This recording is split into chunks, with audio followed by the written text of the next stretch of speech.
so hard.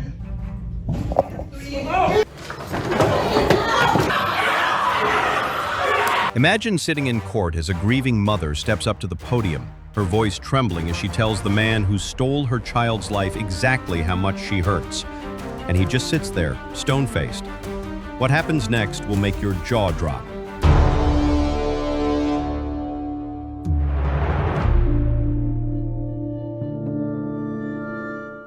First meet 19-year-old Lindy Jones in South Carolina. Lindy and his teenage brother Jalen were arrested for the August 2019 murder of 18-year-old Willie Antoine Fields. When Willie's mother, Angela, confronted Lindy in court, "You took my only child," she cried. I just want to let you know what they took from me. They took away my only child.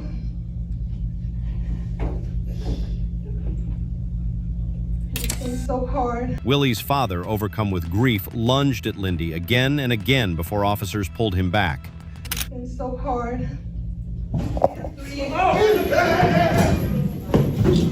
Sir, back off, back off, sir, back off, back off, back off, sir, back off.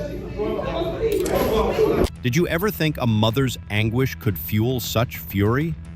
Lindy ultimately drew a 35-year sentence. Jalen got 6 in juvenile lockup, and no doubt the sound of a parent's heartbreak still echoes in that courtroom.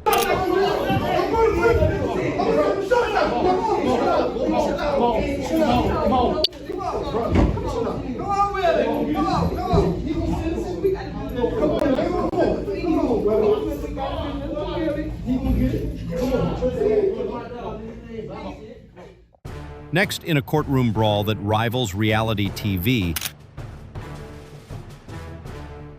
the family of 16-year-old Diamond Alvarez erupted when they saw 19-year-old Frank DeLeon Jr. smirking at them mid-trial. Frank had lured Diamond on a dog-walking date, then pumped 22 bullets into her. When Diamond's mother tried to confront his smirk, Frank's uncle jumped over the gallery rail to pummel him.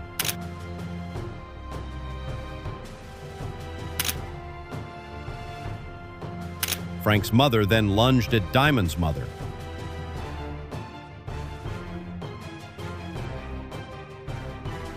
Chaos reigned until deputies restored order.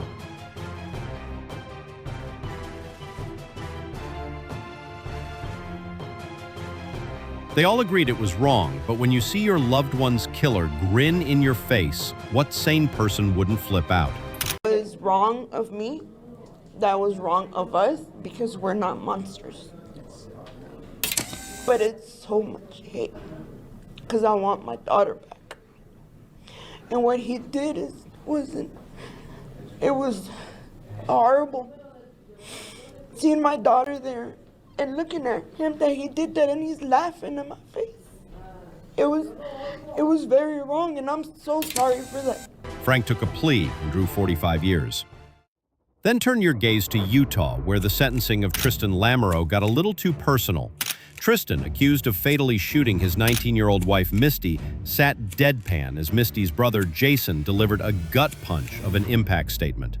Jason stormed forward, giving Tristan the kind of death stare that could freeze lava.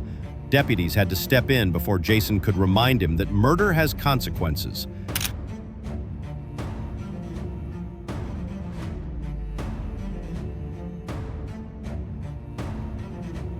Tristan received 15 to life, but Jason's righteous rage reminded everyone, some lines aren't crossed without a reckoning. Ohio's own brand of courtroom drama arrived when Michael Madison, already linked to 3 brutal slayings, sat through his preliminary hearing. The judge calmly recited his aggravated murder charges, 3 separate killings, bodies dismembered, flesh bound in trash bags. Mr. Madison, I'm going to read to you the nature of the charges against you and summarize each one for you, as well as giving you the potential penalties. I know you've had a chance to speak with counsel. Is that correct, sir? Yes. All right.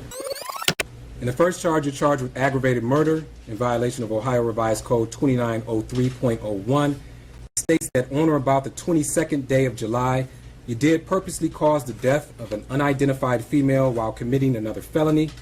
The offense was committed 1 week to 9 months prior to the finding of the body That is a Jane Doe murder. The second murder is the same date, on or about the 22nd day of July. Michael Madison did purposely cause the death of an Angela Deskins while committing another felony. The offense was committed 3 weeks or a few weeks prior to the finding of the body. And then there's a third murder charge. On or about the 22nd day of July, Michael Madison did purposely cause the death of an unidentified female while committing another felony. The offense was committed 1 week to 1 month prior to the finding of the body. All of those are felonies of the first degree because they are aggravated murder. They are punishable by a possible death or life in prison and a $100,000 fine. You understand that? Michael simply smirked at the grieving father. That's when the father of one victim erupted, hurling a furious tirade. How you doing, Your Honor? My name is Van Terry. Right now, I guess we're supposed to, in our hearts, forgive the crime, taking my child.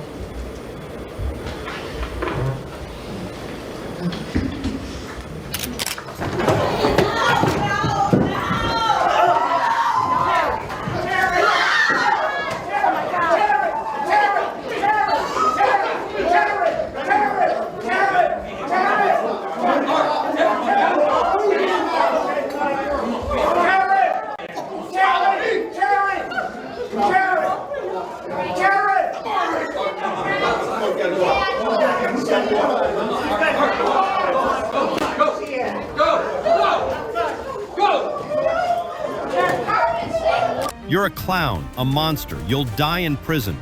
Guards swarmed in to separate them. The jury later recommended the death penalty, and the judge delivered it.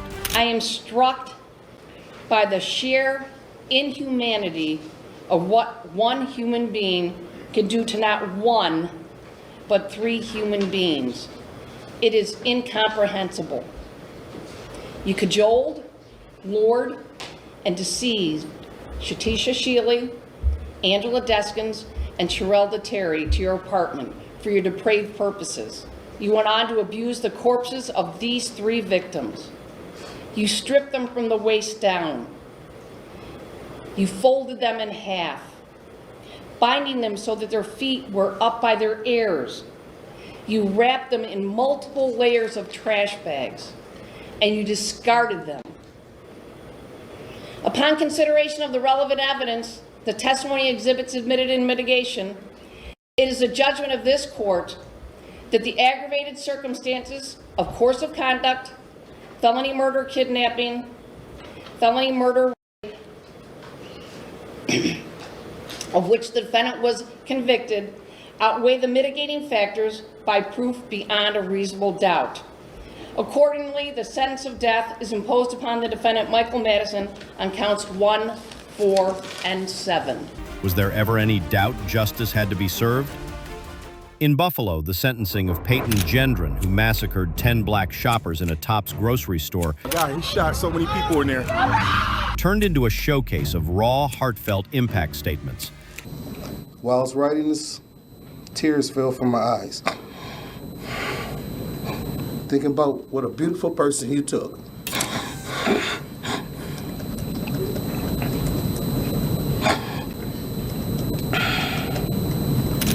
My daughter, Robbie Drury, was a young woman.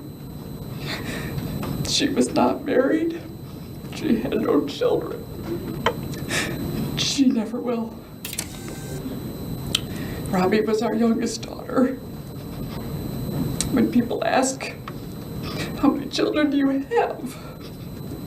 I don't know what to say. You destroy our lives forever. It's not a day that goes by that I won't remember May 14th and being 2 minutes sooner. I could have been in that store. And all I think about is, could I have saved my aunt? Could I have helped her get away from the bullets?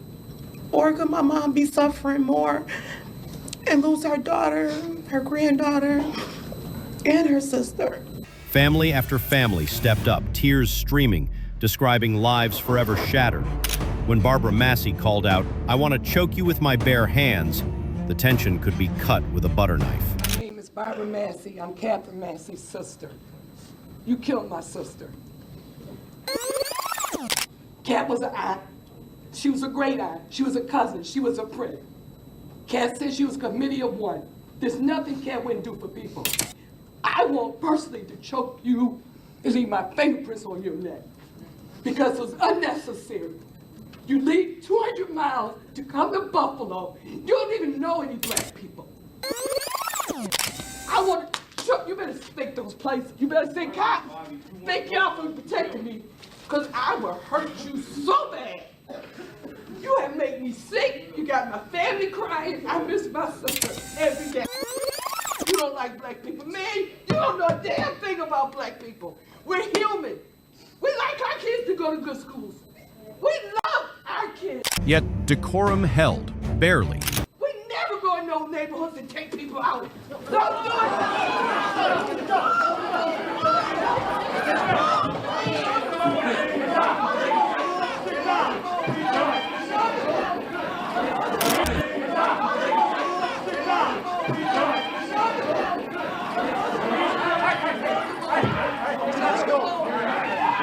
Until Peyton's own apology that he acted out of hate. I'm very sorry for all the pain I forced the victims and their families to suffer through. I'm very sorry for stealing the lives of your loved ones. I cannot express how much I regret all the decisions I made leading up to my actions on May 14th. I did a terrible thing that day. I shot and killed people because they were black. Looking back now, I can't believe I actually did it. I believed what I read online and acted out of hate. I know I can't take it back, but I wish I could.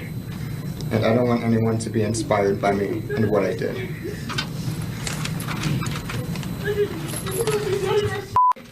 don't need none of that shit! Out of here! You don't need that shit! He walked away with life without parole, while family members delivered the final verdict.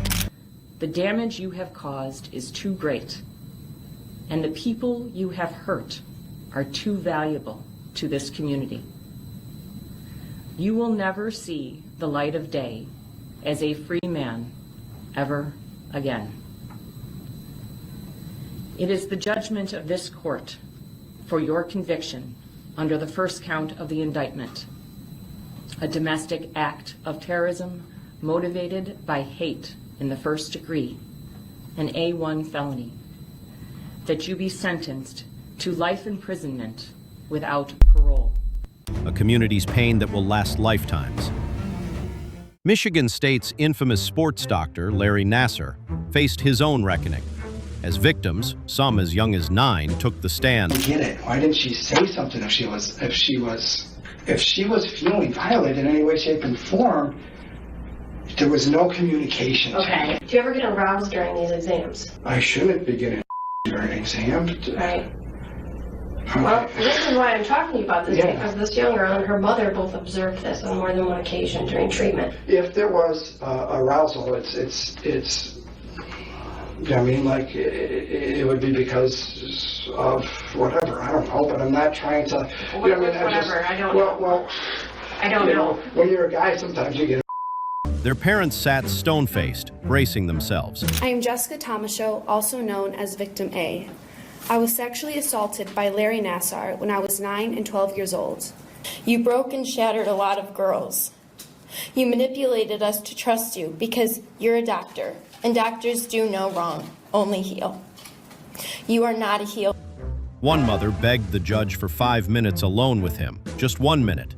But before we continue, we can tell you enjoy this type of content, so don't forget to subscribe to the channel and give this video a like. Make sure to turn on notifications too, so you never miss a new video. I don't know who you are now. Or maybe I never knew. Maybe none of us did. But Larry, you did this to yourself. And you did this to us. Inmate Nassar. That is what your name is. And don't you forget that. And while we all are moving mountains, you, Larry, will have no choice but to sit in prison and wait to die. And I said, "Are you ready to go to lunch?" And she's like, "No, Mom, I just want to go home."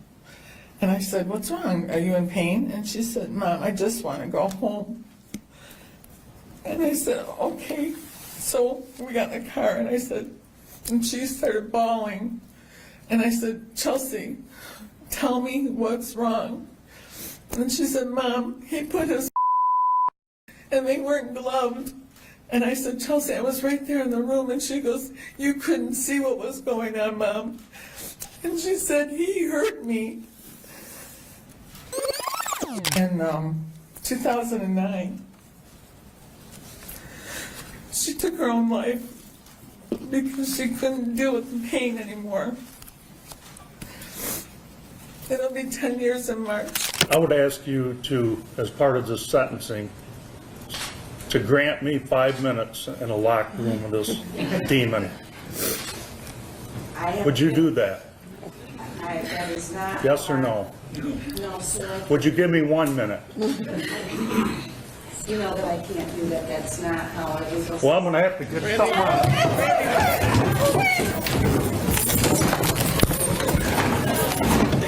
Stay down. Stay down. I understand. Let me have that son of a bitch. I understand, but stay down. I want that. Stop fighting. Behind your back. Put your hands behind your back. I want that son of a bitch. Put your hands behind your back. I know. Give me 1 minute with that tattoo. Yeah, go ahead. You're good. So professional. The judge refused, saying sometimes justice means we protect order over vengeance. Nasser received 175 years, a sentence so long it reads like a death warrant. What I'm feeling pales in comparison to the pain, trauma, and emotional destruction that all of you are feeling. There are no words that can describe the depth and breadth of how sorry I am for what has occurred. An acceptable apology. I find that you don't get it, that you're a danger. You remain a danger. I am a judge who believes in life and rehabilitation when rehabilitation is possible. I have many defendants come back here and show me the great things they've done in their lives after probation, after parole. I don't find that's possible with you. Your decision to assault was precise, calculated, manipulative, devious, despicable. I don't have to add words because your survivors have said all of that. I don't want to repeat it. Sir, I'm giving you 175 years, which is 2,100 months. I've just signed your death warrant. I need everyone to be quiet. I still have contempt powers. I told you I'm not nice. Thank you. That's all for the record. But every tear in that courtroom was a testament. Some crimes leave scars no prison can erase. Finally, in Nevada, Dwayne Smith confronted his daughter's killer with a level of theater no courtroom could absorb. As the man stood there, Dwayne advanced from the gallery and bellowed so loud the judge had to suspend proceedings.